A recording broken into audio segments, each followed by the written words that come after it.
Good evening, everybody. It is my distinct pleasure to introduce to all of you our guest speaker tonight. It's Mrs. Stacy Lung from Lutheran Island Camp. She is the executive director at Lutheran Island Camp and holds a master's degree in environmental education, having written her thesis, which I see is in her hand, on the flood geology of Wisconsin and the Upper Peninsula of Michigan.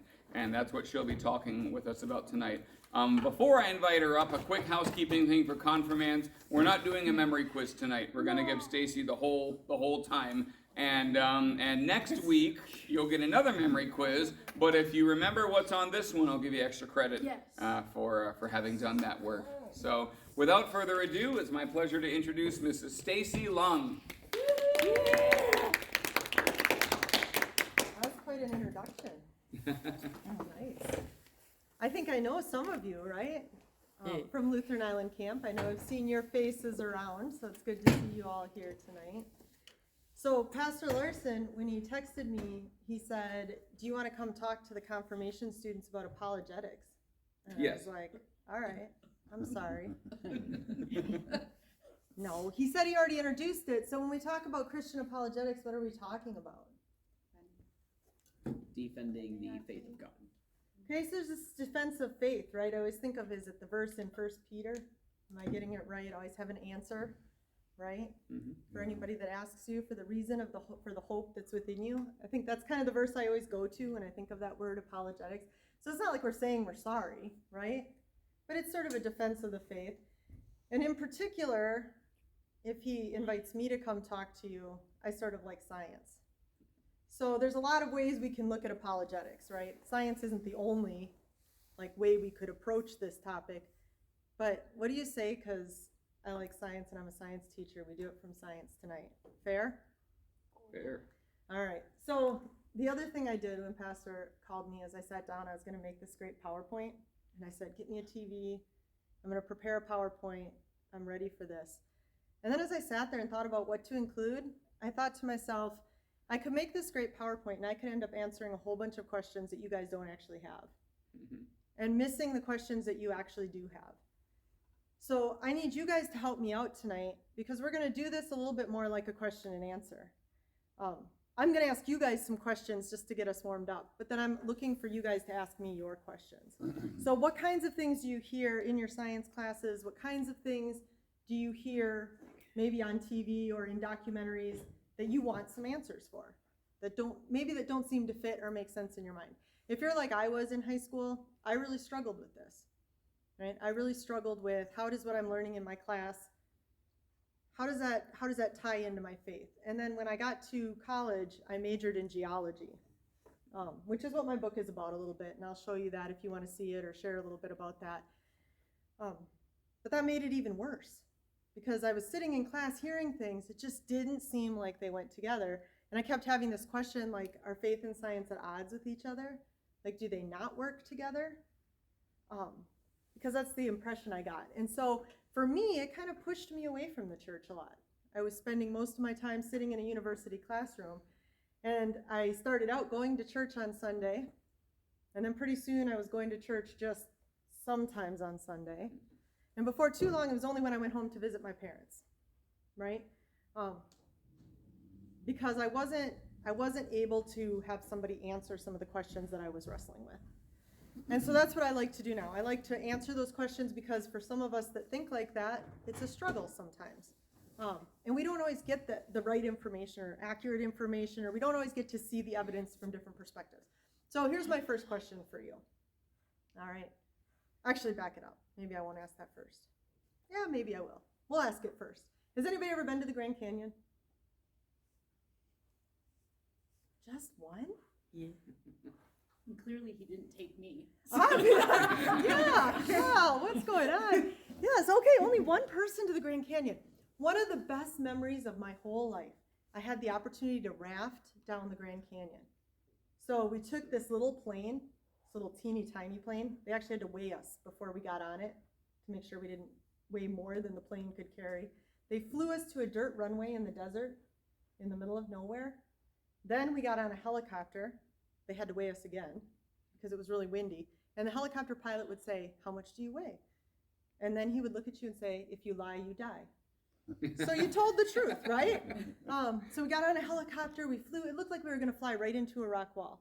The helicopter turned and it went straight down. And then we got on a raft and we went through the Colorado River. And once we got to the end, we took a jet boat through Lake Mead out the other side. Incredible. If you guys, you gotta go see the Grand Canyon.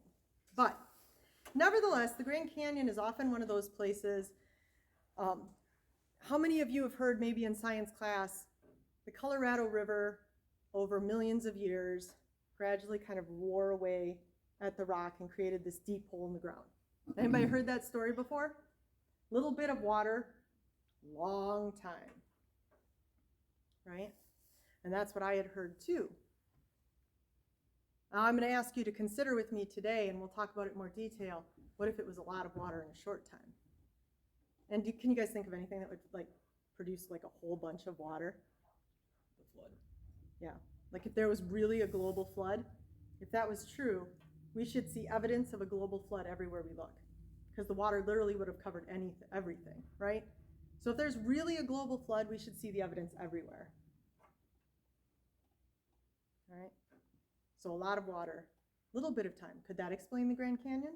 Well, my question for you, my first question is, who has more evidence?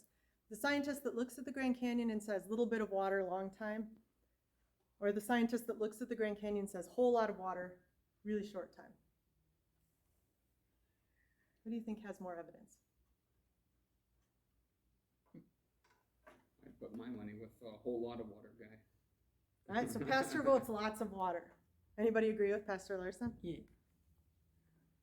It's okay, you don't have to. Yeah, if you want a passing grade. No, I'm just kidding.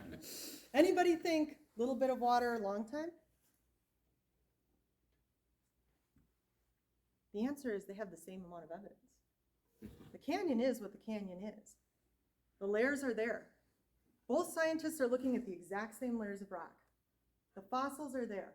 They're both looking at the exact same fossils, right? The evidence is the same, but it's their perspective coming into it, right? It's how we look at the world and interpret the world. Now that takes me to a different question, because we're already talking about science. So what then is science?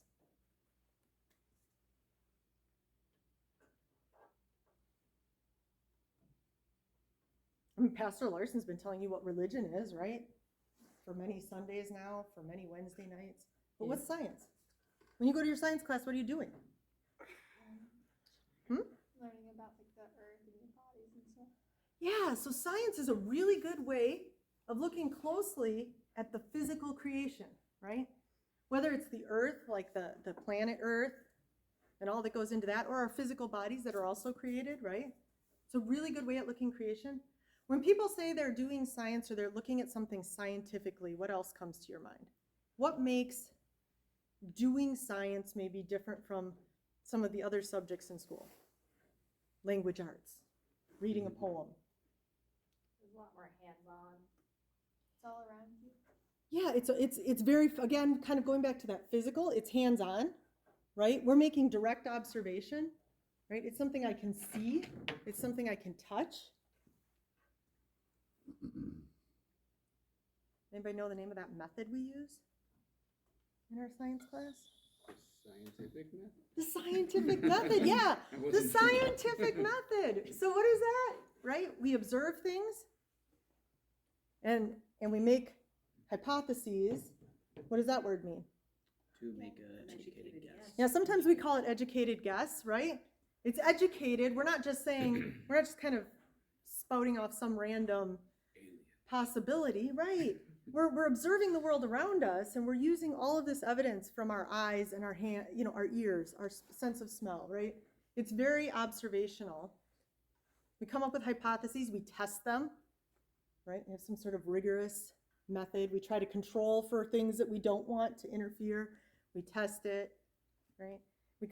We decide, does this support my hypothesis? Does it not? If it supports it, then maybe we do another experiment, right? We try to get more support for our theory. Something you might not know is that science is all about falsifiability, though. It's not about getting the right answer. Science is always about trying to find something that disproves your idea. That's Karl Popper, right? And so that's what Einstein did. He was always trying to find the one thing that would disprove his idea. And that's how science continues to build and build and build. It doesn't work under these conditions, so now I have to refine and shift my idea just a little bit, right? So science's goal is to be objective. It's to observe the world, for me to stand back. Have any of you ever written a lab report? Do you ever use words like I, me, or my in a lab report? You shouldn't, right? When you get to college and high school, you can't. I teach my students these are banned words. We don't use personal pronouns. In fact, we always write in the passive voice in science lab reports. We say things like, the water was added to the beaker. You know you're writing in passive voice because you can add the words by zombies at the end. Water was added to the beaker by zombies. Passive voice. It's like it happens by magic. Why do we write like that? Because science is about being a detached observer and just looking at the world around you, right? And that's how we try to discover quote unquote truth in science, right? Can any of us really do that? Detach ourselves, just observe the world with none of our biases, with none of our assumptions, with none of our beliefs, just observe the world and come up with some ideas? Can we do that? We can try. Can we do that? Probably no. No. I can try. So remember, science is about interpretation too. The evidence is the same, but the interpretation is different. If you look at the Grand Canyon and you have no concept of a creator who loves you, who designed this world for the benefit of humanity, the pinnacle of his creation, right? Those he loves, you're going to see that evidence from a very different perspective from somebody that's looking at the exact same evidence and saying, I know that my Redeemer lives, right? To say it that way. Or I do have faith in a God that creates, and I see his fingerprints in the world around me. Right? So that's just to kind of give you a, when you hear people say things, or when we talk about things in science, we are sometimes looking at the same evidences. Right? But we have to put all scientists, and if they're honest, all scientists will admit this, they're putting an interpretive lens on what they're looking at or what they're discovering. It's kind of the glasses we pick up and look at those evidences. All right. Gosh, that was a lot of talking. It's your turn. So what's something you guys have heard in science class that you say maybe, well, what about this? How does this fit with God creating the world in 7 days and just speaking it into existence from nothing? Do any of you have any questions that come up in science class? Or a documentary you've heard? What about dinosaurs? You guys have questions about dinosaurs? If the Earth was created in 7 days, less than 10,000 years ago, how do we talk about dinosaurs? Well, how does your science class talk about them? That they were before humans. Okay, dinosaurs existed before humanity. Something like 65 million years, most of them died out. Right? Good. Is there any evidence that dinosaurs didn't die out 65 million years ago? This is actually a really interesting current project. Project called iDino. So I'll share a couple of things about dinosaurs. One of the evidences that's been kind of recently found in dinosaur bones from kind of some areas in Montana, actually. And they actually are digging them out of some pretty wet ground. So when things sit in like wet, moist, outdoor conditions, what tends to happen to them? They kind of start to decay and degrade, right? It's not great conditions to preserve something if you wanted to preserve something. Well, a group of scientists, and actually a group of scientists from the Creation Research Society down in Arizona, well, they weren't the first ones to do it. The first person to do it was actually a secular scientist who believed that dinosaurs died out 65 million years ago. Her name was Mary Schlesinger. She found soft tissue in dinosaur bones. Soft tissue meaning the bone cells and they were still pliable, almost like pliable, like like a saran wrap or something. You can kind of move them a little bit, right? Soft tissue that should have disintegrated in thousands of years. And no way should it last millions of years. And she didn't believe what she found. So she's like, oh, I'm not going to share that finding. She went back and tried it again. She found it again. And she published a paper. And one of the first things somebody said to her was, the creation scientists are going to love you. Right? Because they realized the implications of the finding that she made. Since then, it's been duplicated over and over and over again. Soft tissue in dinosaur bones in places where it should have degraded incredibly quickly. So then how do we explain that, right? Dinosaurs aren't that old now. Did they exist with humans?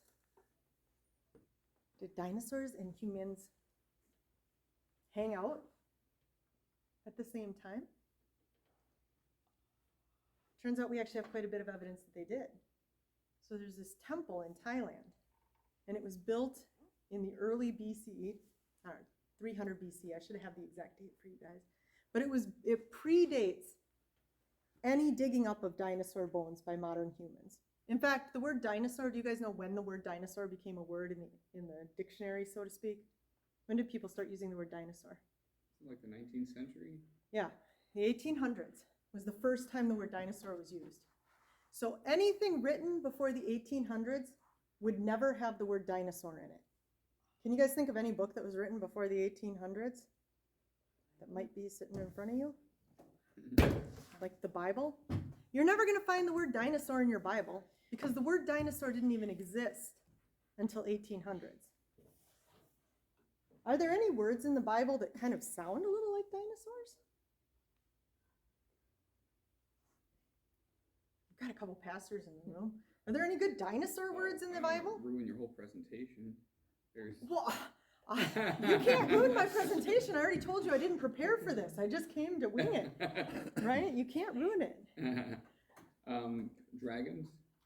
Dragons, right? People talk about dragons before 1800s. Can you guys think of any others? There's some good ones in like the book of Job. Yeah, behemoth. Behemoth with a tail like a cedar tree. Sometimes people say he was an elephant.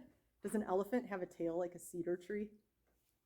Have any of you ever seen an elephant's tail? You guys have all gone to the zoo, right? It's not a cedar tree, right? There's Leviathan too. Leviathan's in the sea, so he wouldn't technically be a dinosaur because dinosaurs were land reptiles, but something similar, right? Get the idea.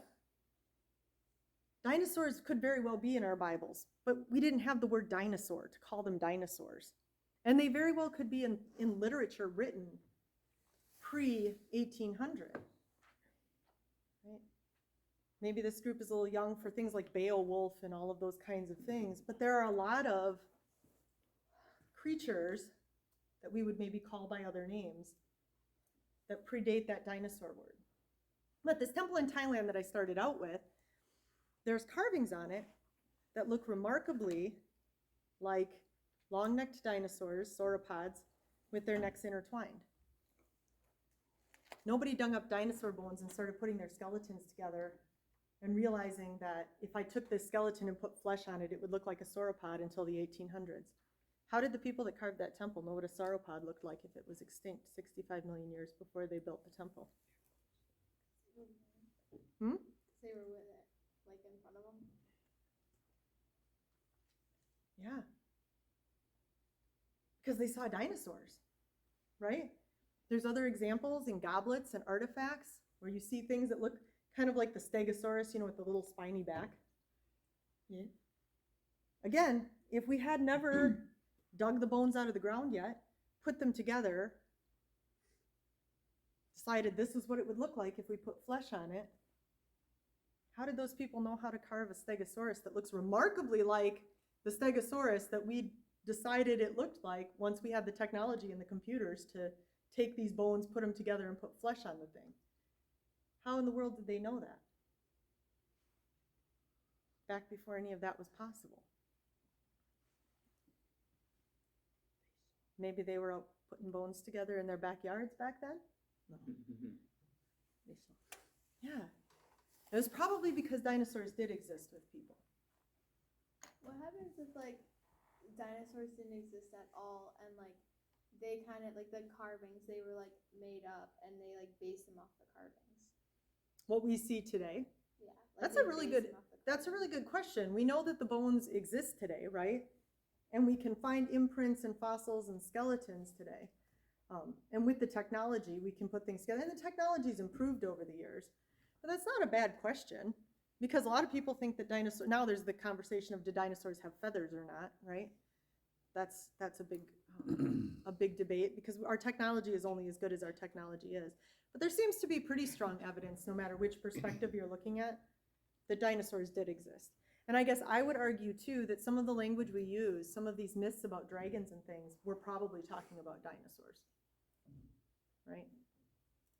When people write fictional books today, often they're based on things that are real, maybe exaggerated a little bit. Do I think that dinosaurs breathed fire? No, right? But I think that there were things that were scary that people couldn't explain that they saw in the world around them, and they created stories. Just like we do today when things are scary, we like to create stories to help us kind of grapple with those things, if that makes sense. So yeah, great question though. That takes us back to the flood, right? So how did we get all the dinosaurs on the ark if they were here? Were those the two of every kind that didn't get let on? Two of every kind but the dinosaurs. Or the dragons. Was there room on an ark for dinosaurs?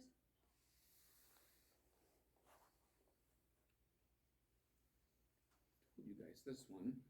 Oh, come on, Pastor told you this. Was there room on the ark for dinosaurs? No. Well, How do we get dinosaurs on an ark? Push 'em in. We push 'em in. Well, if you were going to try to save and repopulate the earth with two of every kind of creature, being wise as God is, and you knew the ark was going to be floating around, how long did the flood last, by the way? 40 days, 40 nights. No, 1 year. it lasted a year. Yeah, the rain lasted 40 days and 40 nights, but the flood lasted a lot longer, right? And then the waters are going to have to recede, and you're going to have, are you going to pick, what kinds of animals are you going to pick? Are you going to pick the old ones? Or are you going to pick the younger, smaller ones to repopulate the earth? Right? They've got to have enough time where they can reproduce a lot of young. So you're probably picking the younger juvenile dinosaurs, right? And again, keep in mind in Noah's flood, God talks about two of every kind of animal, right? Just like the word dinosaur, the way that we sort animals didn't happen until the 1800s with Linnaeus. So this species, have you guys done this in science class yet? Species, genus, family, etc. Right?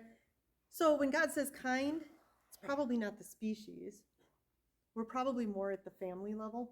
So there was probably a cat kind on the ark and a dog kind on the ark, right? And from the cat kind, we get some of the other cats as they spread out and they populate different areas of creation after the flood. So we get tigers and lions, but there's probably a cat kind on the ark. So you don't need every species to make it work. Make sense? That's actually one of the new projects. I talked about iDino. iKinds is one of the new ones. Coming up with how many kinds, what kind of genetic diversity would you have had to get the species we see today on the ark itself? And how does that work? Good questions. So dinosaurs, I think they hung out with people. I think they were on the ark. I think that the natural progression after the flood was an ice age. If you guys want to know why I think that, we can talk about that. But dinosaurs are cold-blooded. What does it mean if an animal is cold-blooded? It changes temperature based on the weather around it. Yeah. So animals that are cold-blooded, their body temperature is the same temperature as whatever is going on outside, right? We're all warm-blooded. We make our own heat because our body likes to be. Actually, humans have a pretty narrow range. Mhm. Like we want to be pretty close to that 98 degrees Fahrenheit. We're not happy when we get too hot or too cold, right? And our bodies don't work as well. Cold-blooded animals, they just have to be whatever temperature it is. So that's why you see when it gets cool, snakes, right, will come out and lay on rocks in the sun so that they can warm up. Or if it gets very hot, they'll find someplace cool and shady to cool down. So if you have very large reptiles that are cold-blooded and you have an ice age, that could be problematic, right? And that could have been part of the issue. Some people think that humans actually hunted dinosaurs, and that was part of what led to their extinction. So lots of other ideas for why they didn't make it very long after the flood. But there seems to be some evidence that dinosaurs existed with humans. And we can do that in a young Earth model. Like I said, it's pretty hard to explain soft tissue in dinosaur bones. It's a pretty hard thing for secular science to explain if they went extinct 65 million years ago. It just can't happen. Interestingly enough, on a side note, does anybody know what carbon dating is? Anybody heard that term before? When you go to the carbon and you say, "Hey, baby." Yes and no. Does it have to do with like radioactive decay? Yeah, it has to do with decay. So most carbon in the world is carbon-12, but a certain percent of carbon is carbon-14. Carbon-14 isn't very stable. So over time, it will gradually become carbon-12, given enough time. And we can measure how long it takes carbon-14 to become carbon-12 over time. Half-life's about 11,000 years. So it's a dating method for things that are relatively young, right? If the half-life, half of it's going to go away in 11,000 years. We can't date things very old with carbon, right? Diamonds would be an example of something that secular science would say has been here since the Earth was formed 4.3 billion years ago. So most secular scientists would say a lot of diamonds are 4.3 billion years old. Diamonds still have carbon-14 in them. So that's kind of another interesting little, how does that happen? How does that work, right? Because diamonds are all carbon, right? All right, what other questions do you guys have from your science classes? Or anything I said? How can we disprove the idea of Pangea, or the one supercontinent? All right, I'm going to answer that two ways. Number one, science doesn't prove anything. In my science classes, I call it a dirty word. Science can't prove anything because the whole concept behind science is falsifiability. So we're supporting ideas, but you can never use science to prove anything because we only have to find one counterexample for it not to be true. All right? Newton's laws of gravity. Everybody thinks Newton's laws of gravity are right, right? They work, they work, they work, they work. Einstein came along and said, one counterexample, Newton's laws of gravity only work, they're really great for us on Earth, and they're very explanatory for us on Earth, but they don't actually explain gravity everywhere, right? So one counterexample, and you can take something that humanity considered a law and say, no. Now, you're still going to learn Newton's laws of gravity in science class, because as long as we live on planet Earth, for almost all of us, they work, right? We're talking about crazy things like black holes and Einstein's ideas about space-time and all of that. Like, unless you're going into physics, Newton is going to be fine. But that's not the whole story. And it took one counterexample. So I don't want people to use the word prove in science class. You said disprove, though. Well, if I can't prove it, I can't disprove it. But that's right. That's a good call. The second thing I would say is, I think there was one continent. So I wouldn't disprove it or try. But let's talk about that a little bit. Because that's actually a lot of what my book is about. Pangea. One big continent. So you guys help me out. Days of creation. Day one, what happens? Day one, huh? Heaven and the earth. Heavens and the earth. Yeah, and we have the light, right? Light was the big creation. Light and dark. All right, and day two? What happens on day two? Day two is a little trickier. The expanse. Isn't it like Land ocean? and the water. Land and water is 3. So she's one day ahead of us. That's why it's tricky. I skipped one. Because they too, he just separates the waters above from the waters below. Right? And then dry land appears. This is my dry land. I'm not an artist. Dry land appears on day 3. We might as well go through all of them because I think this is fascinating. What else happens on day 3 besides land? The land separated from the waters, and he sets the boundaries for the waters. What else happens on day 3? There's something else that's created. Plants. So he creates the land and he puts plants on the land, and then what does he create on day 4? Animals. Nope. You guys just had this.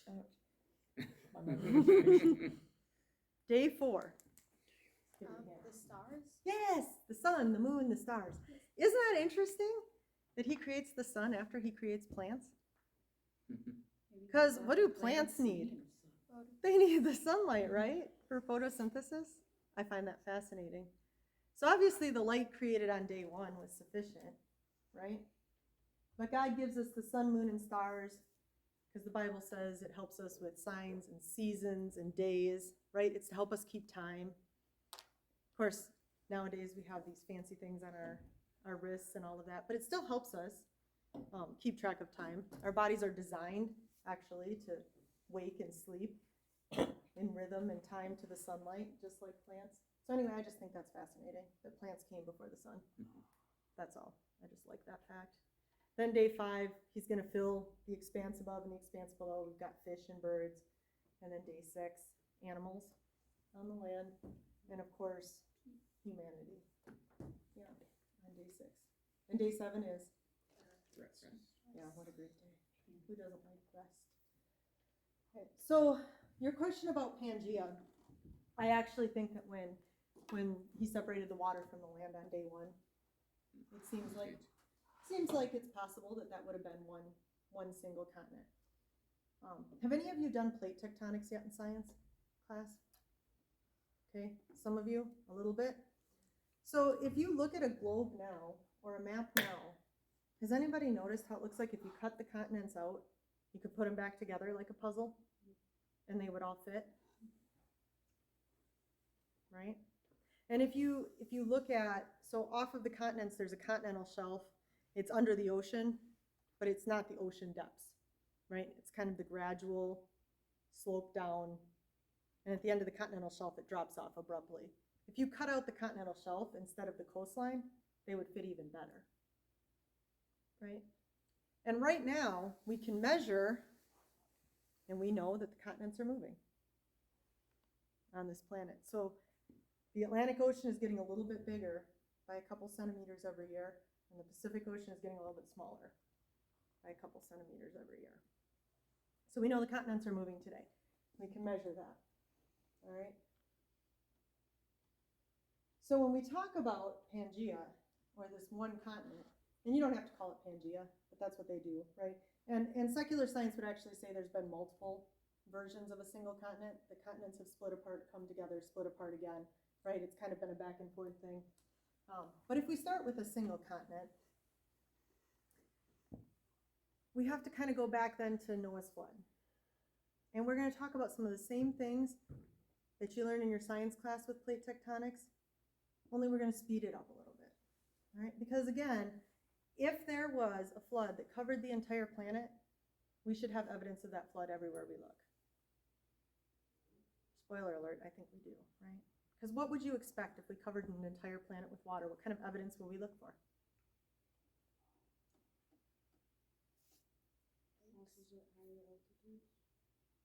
Fossils, yeah. Especially fossils at higher altitudes. There's fossils everywhere. There's even fossils of sea creatures on the top of Mount Everest. Right? Another interesting fact about fossils is if you guys, let's say you're driving home and you hit a raccoon or something and it lays on the side of the road. Is the raccoon going to become a fossil?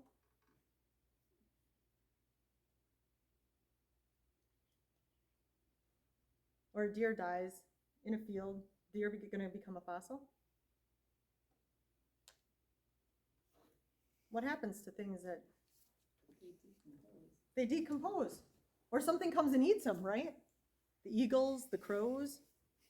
Turns out it's really hard for something to become a fossil. all right? And the only way for something to die and become a fossil is for it to be rapidly buried almost immediately after its death by something like sand and rock. And well, what could I use to bury a whole bunch of dead things really quickly? Water. Yeah, a flood. A flood might do it, right? And if I flooded the whole earth, a lot of things would die and be buried very quickly. So we see fossils everywhere, all over the rock record, everywhere on Earth. But fossils are really incredibly difficult to actually, it's very difficult for something to become a fossil. So maybe the picture in your science book where the dinosaur is walking along the riverbed and it tips over and dies, and then it becomes a fossil. Not very realistic, unless the river floods right away. But how many times would the river have to flood for us to have as many dinosaurs as we see in the fossil record, right? Represented in the rock layers of Earth. So fossils are one great evidence of a global flood. Okay? Has anybody ever seen something after it's flooded? No? Yeah, that's the problem with living in Minnesota. We just don't get any good floods, do we? And you're not talking a spring flood from like a snow runoff or something. Yeah, I mean, we could talk about the floods that happen in Fargo, right? When it floods, all kinds of stuff from the bottom of the river, all the sand and the silt, it gets deposited in new places, right? That's why we have floodplains around rivers. If you think about the Mississippi River, for example, there's this huge floodplain. Why is it so flat? Well, because every time the river floods, it brings up sediment and deposits it. The Nile River, that's why Egypt had such great agriculture, right? They'd wait. The Nile River would flood and it would put all this rich, fertile soil and silt from the bottom of the river in the floodplain, and then they could plant their crops until the next time the river flooded. Right? That's why people lived around rivers, especially in arid climates. So if we had a global flood, we would expect to see these sedimentary layers, deposits of sand and silt all over the world, everywhere, covering the globe. Do we see that? Yeah, we do. Right? Grand Canyon's a perfect example of that. So lots of evidence for a global flood, but how does the flood start in the Bible? What is the very first thing that sort of kicks it off? How am I doing? 20 minutes left. All right. That clock's a little You fast. can stop me whenever you want. Mhm. What's the first thing that kicks off the flood? Does it start to rain? The fountains of the great deep burst forth. Yeah. The Bible says the first thing that happens is the fountains of the great deep burst forth. All right. This is when I think Pangea broke apart. I think Pangea is actually the time when all the continents of Earth, the plates that are currently moving, there's 12 major plates, and then there's a few little ones with great names like Juan de Fuca, the Juan de Fuca plate. But there's 12 major ones that are moving right now. I think that's actually when those plates broke. And the Earth has layers. Have you guys seen Shrek? Last time I talked about this, I made a Shrek reference and nobody had seen Shrek. Layers. You guys seen Shrek? Yeah. So like an ogre has layers. Right? So the Earth has, I'm making the crust way too thick because if I made the crust the size it actually is, you wouldn't be able to see it. But the crust is like the peel of an apple. We've got a solid iron nickel inner core. We have a liquid iron nickel outer core. And then we have the Earth's mantle. And the Earth's mantle is semi-molten rock. All right. And so what happens when the crust breaks apart is all of the material from the Earth's mantle is forced out into or through the crust and onto the surface. All right. A couple things that would happen there. You'd have huge geysers of water. You're heating the Earth's ocean because now you have volcanic rocks and you'd have volcanoes everywhere. Has anybody ever seen the picture of Noah hanging out on the ark with his staff and his happy animals? Mhm. And they're all smiling, watching the world go around? Yeah, it was probably not like that. It was probably absolutely terrifying. Right? There would have been volcanoes. There would have been huge geysers of water. One of the questions people sometimes have is what was the source of enough water to cover the entire Earth, even the highest mountains? There's a couple answers to that question. Number one, there probably weren't very high mountains pre-flood. A lot of the mountains were probably formed during the flood. And the second answer is the Earth's mantle, even today, contains an ocean's worth of water. So when this crust started to break apart and this mantle material was forced up, the mantle itself was a source of some of the water that contributed to the flood, right? So now I've got continents moving and I've got Pangea breaking apart. I would have tsunami-like waves. I would have volcanoes everywhere. Oh, I don't want to push this over. Sorry.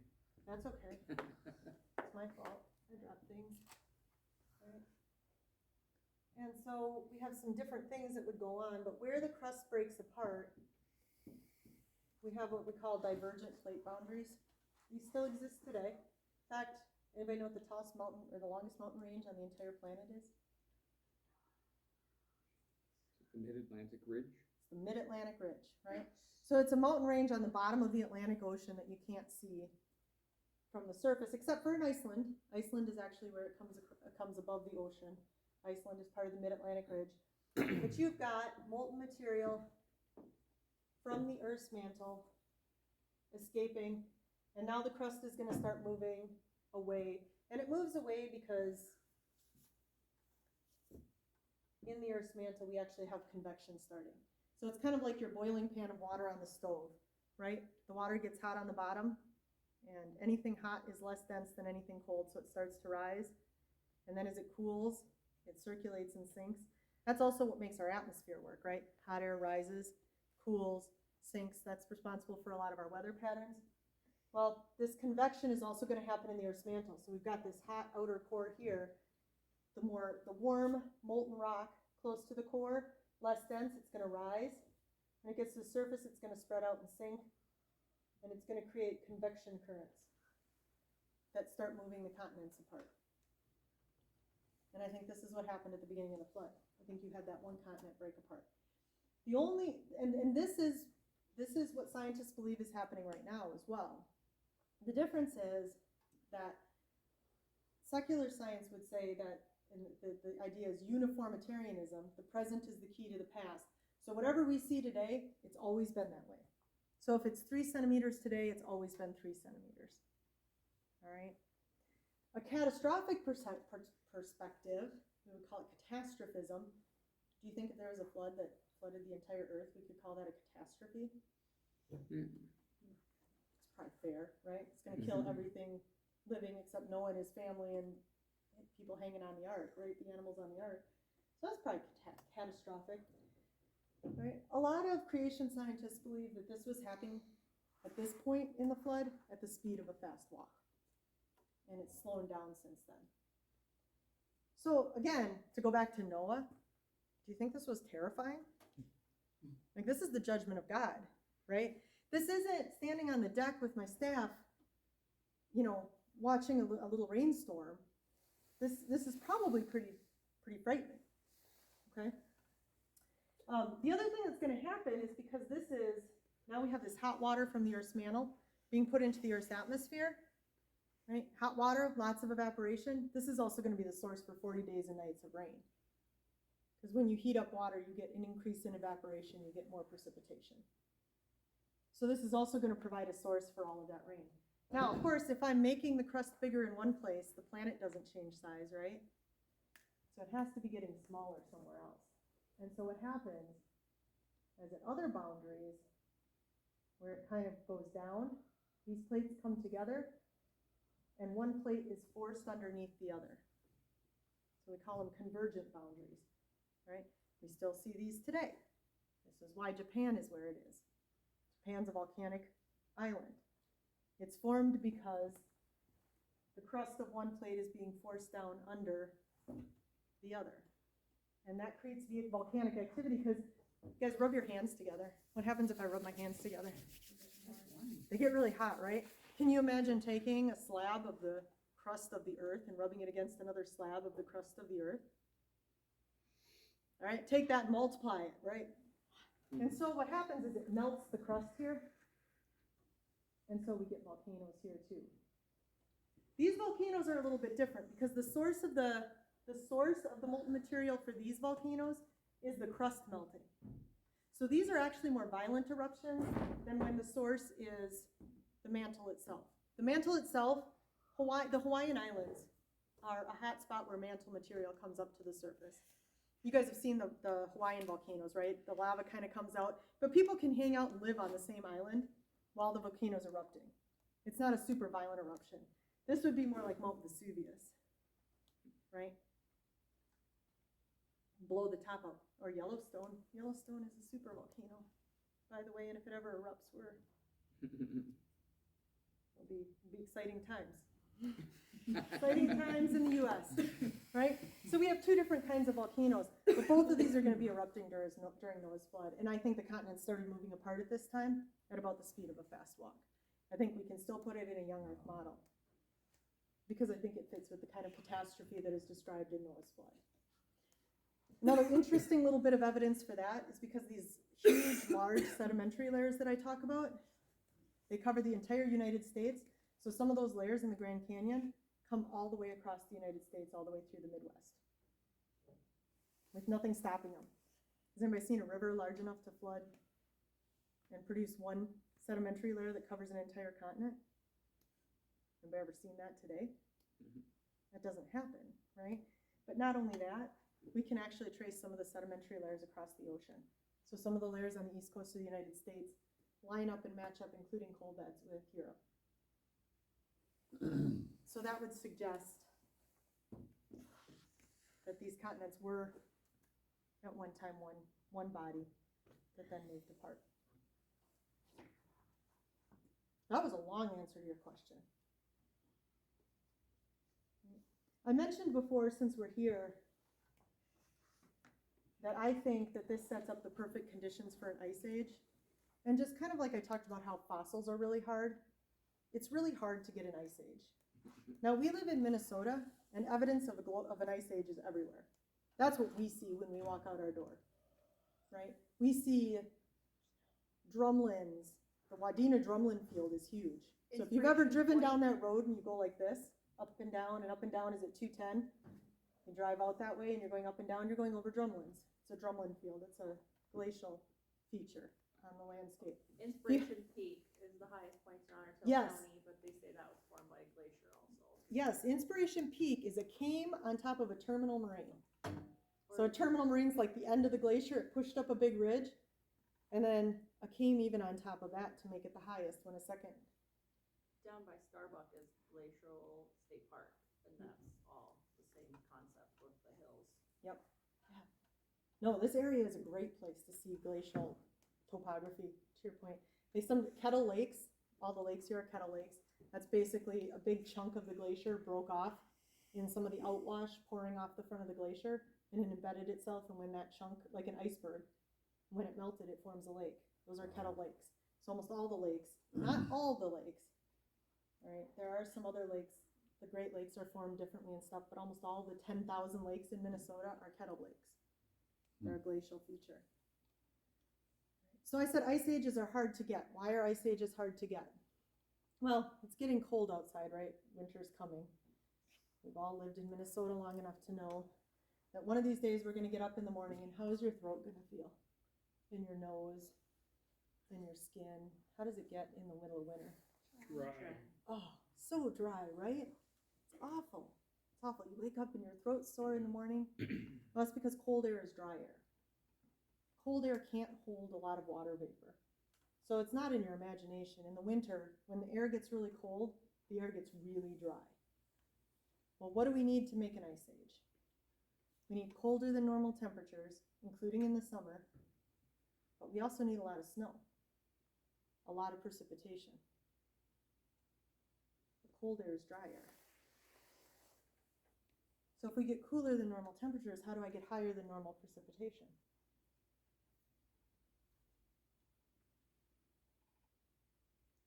We have to supersaturate the air somehow? No. Is it like the heat is up high or something? They're good ideas. Well, think about the flood and what I just told you. All right, so here's the flood waters now. Ooh. Well, that's not quite right. After the flood, we've got some things above water, right? But we just had all of this hot water from the Earth's mantle injected into the new, now forming oceans. So it turns out this material, when it comes from the mantle, is actually super dense. It's called basalt. It's more dense than the crustal rocks. So that's why the ocean basins actually get deeper after the flood, because they're more dense than the crustal rocks.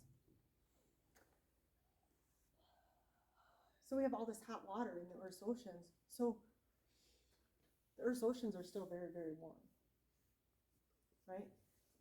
We're having cooler temperatures, and part of the reason we're having cooler temperatures is because all this volcanic activity, it's putting all the volcanic ash in our atmosphere.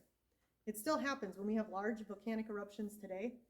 The Earth actually experiences a period of global cooling following that. In fact, there was like a mini ice age in Europe in the medieval times because of some volcanic eruptions.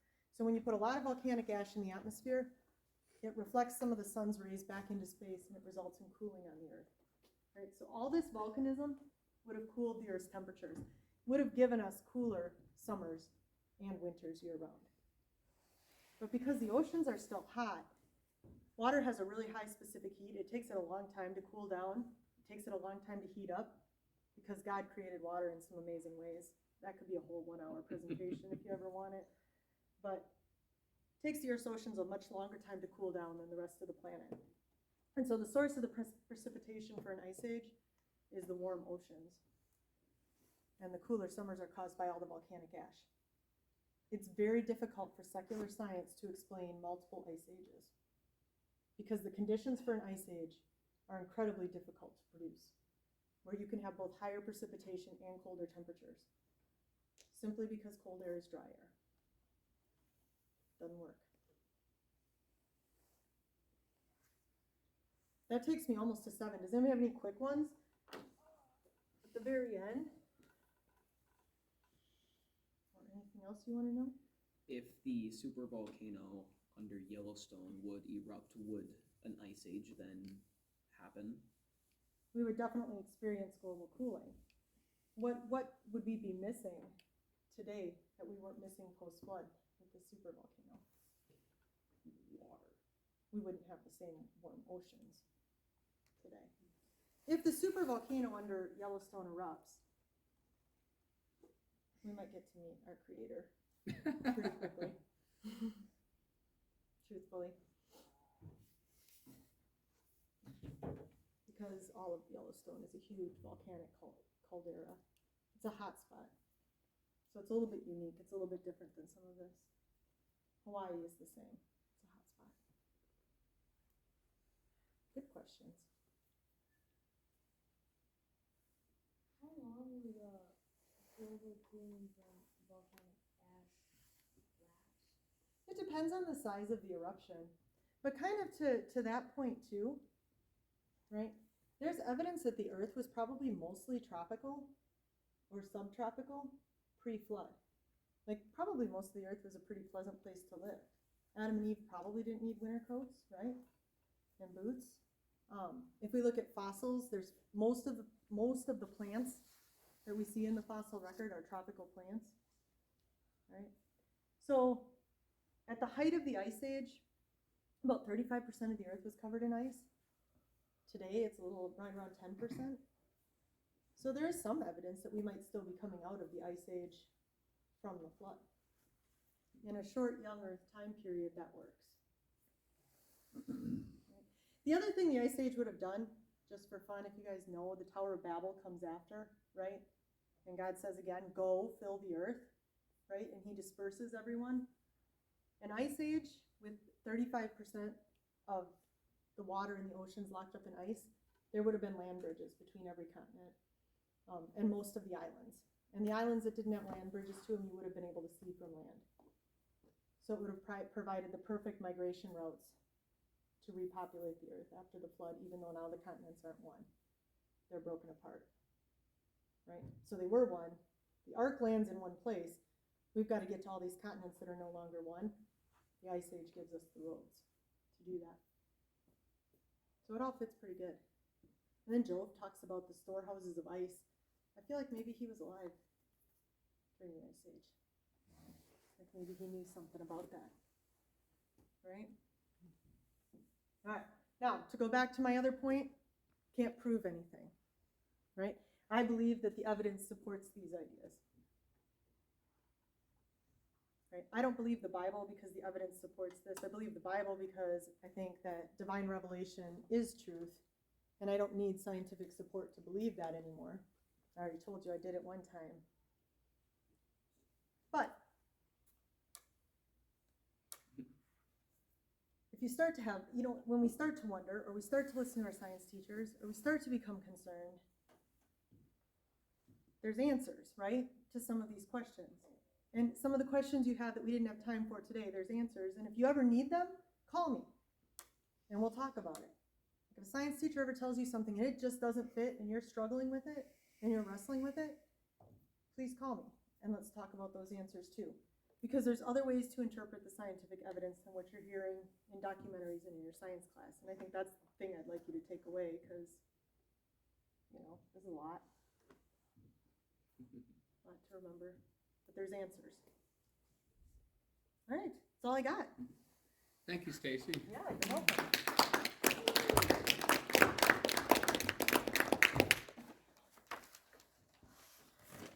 Stacy does have a book, but it's not in print, so you can't read it. But she did say you could look at it if you want this evening.